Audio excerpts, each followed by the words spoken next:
Bom dia, boa tarde, boa noite. Árabes israelenses. Quem são? De onde vêm? Por que brigam tanto? Hoje, no convite às 19 do Trazendo a Luz.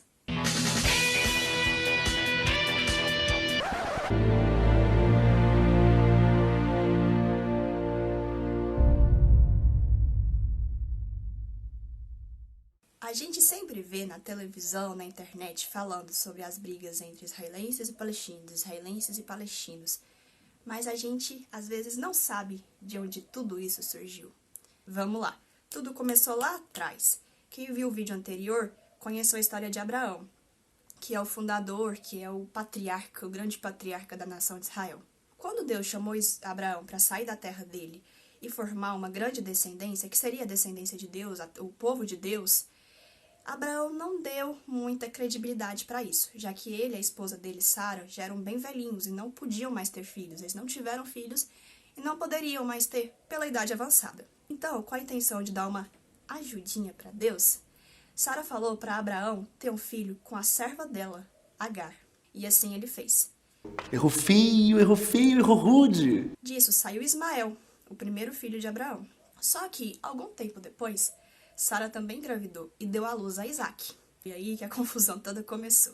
Eu não avisei! Começaram a ter algumas contendas entre Sara, Agar, Isaac e Ismael.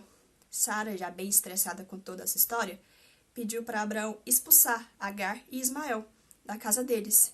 Abraão ficou muito apreensivo com essa história, porque Ismael também era filho dele e ele amava muito. Mas Deus consolou ele, falou: Abraão, pode fazer o que a sua esposa está falando, e eu não vou desamparar nem Agar e nem Ismael. De Ismael também vai sair uma grande nação. E foi assim que aconteceu. Ismael foi para o Egito com a mãe dele, que a mãe dele era egípcia. E lá ele também teve 12 filhos, 12 grandes príncipes. Como a descendência de Israel também teve as 12 tribos de Israel. Então Deus não desamparou Ismael. Ele também teve a parte dele, apesar de não ter sido planejado, porque o filho da promessa seria de Abraão e Sara, que seria Isaac. Então, os israelenses, que a gente conhece hoje como israelenses, os judeus, os hebreus, são descendentes de Isaac, enquanto os árabes, os palestinos, são descendentes de Ismael.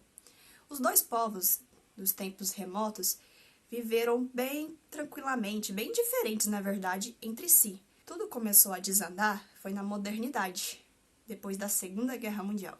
Os judeus foram muito atacados durante a Segunda Guerra Mundial, como todo mundo sabe, toda aquela história do Holocausto. Também no vídeo anterior. Os outros países da Europa, meio comovidos com isso, apoiaram o movimento de sionismo, que seria a volta dos judeus para a terra deles, Israel.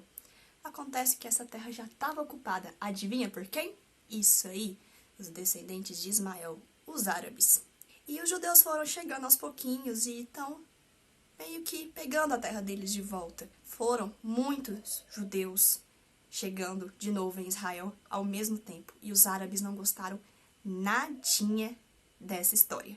Eles começaram a brigar entre si. Logo nessa época, surgiram as grandes revoltas árabes tentando expulsar, melhor, exterminar os judeus de novo, para que eles não ocupassem a terra. Acontece que Israel conseguiu se erguer no meio disso tudo. E se a gente olhar ao redor, Israel é uma pequena faixa de terra com vários países árabes ao redor. Jordânia, Síria, Cisjordânia e por aí vai. Ou seja, eles estão sempre atentos, porque a qualquer momento pode haver um ataque. E sempre tem, como a gente pode ver nos noticiários. Então, o primeiro ponto desse conflito todo é o território em si, a faixa de terra que hoje a gente chama de Israel. Os palestinos, os árabes, não têm um estado próprio, eles não têm uma nação própria, eles são espalhados pelos outros países ao redor. Enquanto Israel tem a sua nação, a sua independência. Isso causa grande revolta nos árabes, porque eles acreditam que têm o direito para aquela terra, tanto por eles terem ocupado ela antes, tanto porque, na cabeça deles, Ismael, por ser o primeiro filho de Abraão, seria o filho da promessa, ou seja, seria o filho que teria direito àquele território.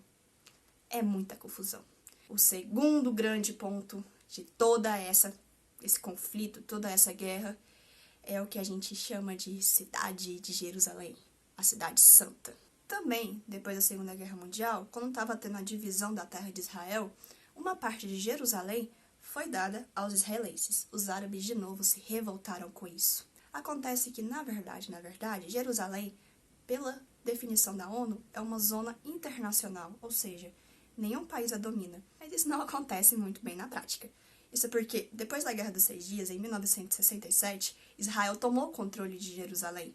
Ou seja, hoje Israel controla a cidade de Jerusalém. Inclusive, toda a força policial, toda a força militar do exército de Jerusalém é feita por Israel. E isso dá muita confusão. Muita. Mas por que tanta confusão por causa de uma cidadezinha tão antiga? Acontece que Jerusalém é dividida em 4 bairros: dos muçulmanos, dos judeus, dos cristãos e dos armênios. Cada um deles tem uma arquitetura histórica muito antiga e muito preciosa, e é um dos lugares mais venerados do mundo por essas 4 religiões, porque os grandes símbolos dessas 4 religiões estão em Jerusalém. Na parte cristã da cidade, a gente tem a Basílica do Santo Sepulcro. De acordo com a maioria das tradições cristãs, foi lá que Jesus foi crucificado, sepultado e depois ressuscitou.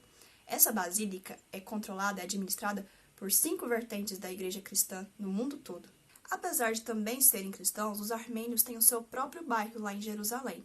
Lá está localizada a Basílica e Monastério de Santiago. Lá nesse bairro, que na verdade é o menor de todos e é bem pequenininho mesmo, os armênios conservam suas tradições e a sua civilização. Então eles se diferem bastante do restante da população de Jerusalém. Agora, do lado do judeu, a gente tem o Muro das Lamentações, que tem esse nome por conta da grande lamúria do povo judeu após a destruição dos seus 2 grandes templos. Esse lugar é aberto 24 horas por dia, porque é lá que os judeus vão para orar. E também 24 horas por dia ele é vigiado pelas Forças Armadas de Israel. Agora, do lado muçulmano, que é o maior bairro de todos, a gente tem aquela basílica da cúpula dourada, que é chamada de Domo da Rocha. Ela fica em cima da rocha, que seria o lugar onde Abraão levou Isaac para ser sacrificado. E também é bastante sagrado para os judeus, apesar de eles não terem tanto acesso assim por estar na parte dos árabes. Lá também, segundo a tradição, é onde Maomé foi elevado aos céus pelo anjo Gabriel.